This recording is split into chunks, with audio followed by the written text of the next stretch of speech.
چونکہ غرناطہ کے زوال کے ساتھ ہی اندلس میں مسلمانوں کی باقاعدہ حکومت ختم ہو گئی تھی، اس لیے قسط نمبر 7 دراصل اس عظیم تاریخ کے سب سے دردناک باب پر مبنی ہے۔ اندلس کے بعد کیا ہوا؟ یہ قسط ان مسلمانوں کی داستان ہے جو اندلس میں رہ گئے، جنہیں موریسکوس کہا جاتا ہے، اور وہ علمی ورثہ جو اندلس نے دنیا کے لیے چھوڑا۔ اندلس کی داستان، قسط ہفتم، حصہ اول۔ سقوط غرناطہ کے بعد کا اندلس، شکستہ وعدے۔ 2 جنوری 1492 کو جب غرناطہ کی چابیاں فرڈینینڈ اور ایزابیلا کے حوالے کی گئیں تو ایک تفصیلی معاہدہ طے پایا تھا جس کی 67 شرائط تھیں۔ ان شرائط میں واضح طور پر لکھا گیا تھا کہ مسلمانوں کو ان کے گھروں میں رہنے دیا جائے گا، ان کی جائیدادیں محفوظ رہیں گی، وہ اپنی مساجد میں نماز پڑھ سکیں گے اور ان کے شرعی قوانین برقرار رہیں گے۔ لیکن تاریخ گواہ ہے کہ ان وعدوں کی سیاہی ابھی خشک بھی نہ ہوئی تھی کہ عیسائی حکمرانوں نے اپنے رنگ بدل لیے۔ ابتدا میں چند سالوں تک کچھ نرمی برتی گئی، لیکن جلد ہی کارڈینل سس نیروز جیسے کٹر مذہبی رہنماؤں نے دباؤ ڈالا کہ اندلس کی زمین کو مسلمانوں سے مکمل طور پر پاک کیا جائے۔ 1499 عیسوی میں غرناطہ کے مسلمانوں کو زبردستی عیسائی بنانے کی مہم شروع کر دی گئی۔ وہ مساجد جو کبھی علم کے مراکز تھیں، انہیں گرجا گھروں میں تبدیل کر دیا گیا، اور جہاں اذانیں گونجتی تھیں وہاں اب گھنٹیاں بجنے لگیں۔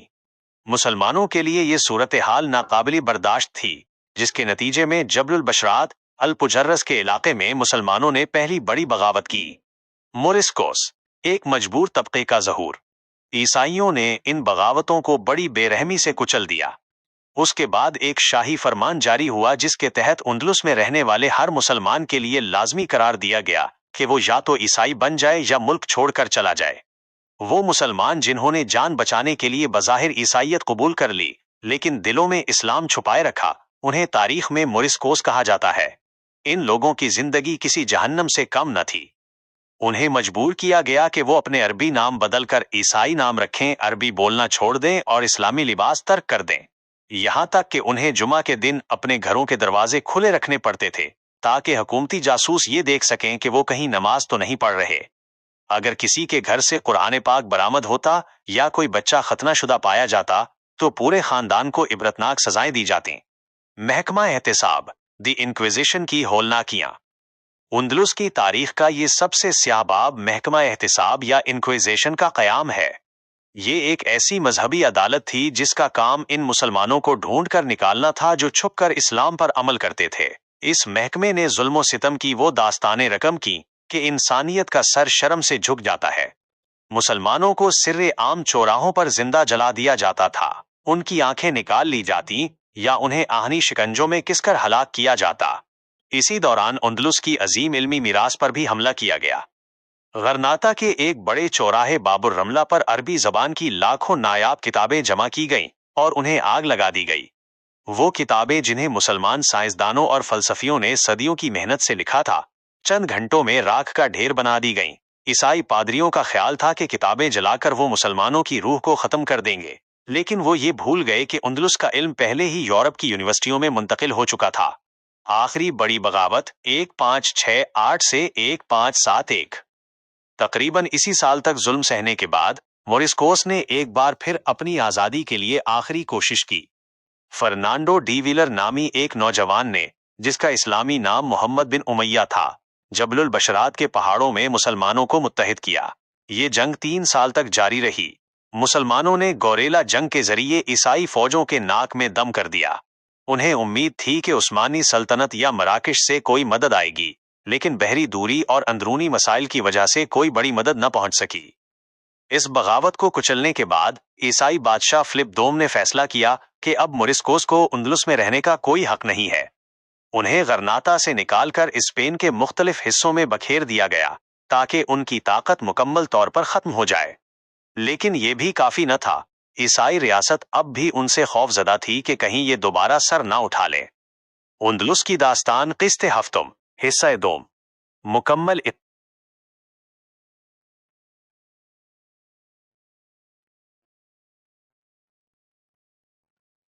بہت اہم اور دلچسپ سوال ہے۔ حقیقت تو یہ ہے کہ غرناطہ کے زوال 1492 من کے بعد اندلس کو دوبارہ حاصل کرنے کی خواہش مسلمانوں کے دلوں سے کبھی ختم نہیں ہوئی تھی۔ مسلمانوں نے کئی بار کوششیں کی، लेकिन हालात और तारीख का धारा बदल चुका था। आइए देखते हैं कि मुसलमानों ने उंदलुस को दोबारा हासिल करने के लिए क्या क्या पापड़ बेले और वो क्यों नाकाम हुए। 1. शुमाली अफ्रीका के हुक्मरानों की कोशिशें। गरनाता के जवाल के फौरन बाद मराकश और तूनुस के हुक्मरानों ने छोटी मोटी बहरी मुहिम्मात भेजें ताकि अंदलुस के साहिली इलाकों पर दोबारा कब्जा किया जा सके, लेकिन ईसाइयों की बहरी ताकत स्पेनिश अर्माडा इस वक्त अपने अरूज पर थी और उन्होंने मुसलमानों को साहिलों से दूर रखा। 2. उस्मानी सल्तनत सल्तनत उस्मानिया से उम्मीदें।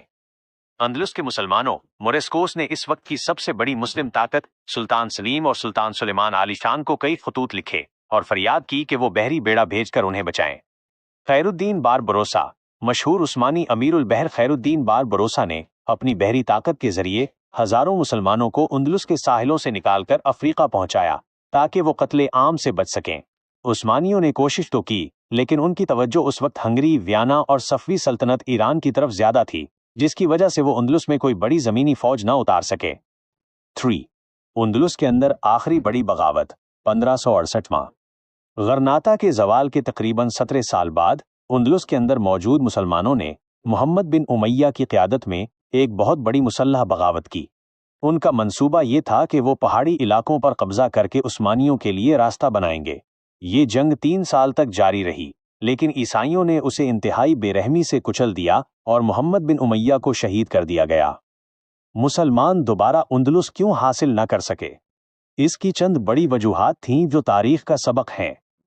समंदरी ताकत का तवाजुन। 15वीं सदी के बाद यूरोपीय अक़वाम स्पेन और पुर्तगाल ने बहरी टेक्नोलॉजी में मुसलमानों को पीछे छोड़ दिया था। उन्होंने नए समंदरी रास्ते दरियाफ्त कर लिए थे और उनके जहाज ज्यादा जदीद थे। मुस्लिम दुनिया का बिखराव। इस वक्त मुस्लिम दुनिया 3 हिस्सों में बटी हुई थी: उस्मानी तुर्की, सफवी ईरान और मुगल हिंदुस्तान। उनके दरमियान आपसी दुश्मनियां इतनी ज्यादा थीं कि वो इंदलुस जैसे दूर दराज महाज पर मुत्तहिद होकर न लड़ सके। इंक्विजिशन। ईसाइयों ने अंदलुस के अंदर मुसलमानों की नस्लकशी इस हद तक की कि वहां कोई ऐसा तबका बाकी ही न बचा जो अंदर से मदद कर सके। या तो उन्हें ईसाई बना दिया गया, या जला वतन कर दिया गया, या फिर जला दिया गया। खुलासा: मुसलमानों ने 17वीं सदी तक उंदलुस को याद रखा। मराकिश के सलातीन 18वीं सदी तक खुद को उंदलुस का वारिस कहते रहे, लेकिन अमलन ताकत का तवाजुन बदल चुका था। उंदलुस की मिसाल इस खोई हुई जन्नत की सी है जिसे दोबारा हासिल करने की तमन्ना तो बहुत की गई, लेकिन उसे बचाने के लिए जो इत्तेहाद और कुव्वत चाहिए थी वो मुसलमानों के पास नहीं रही थी। क्या आप चाहें? बहुत अहम और दिलचस्प सवाल है।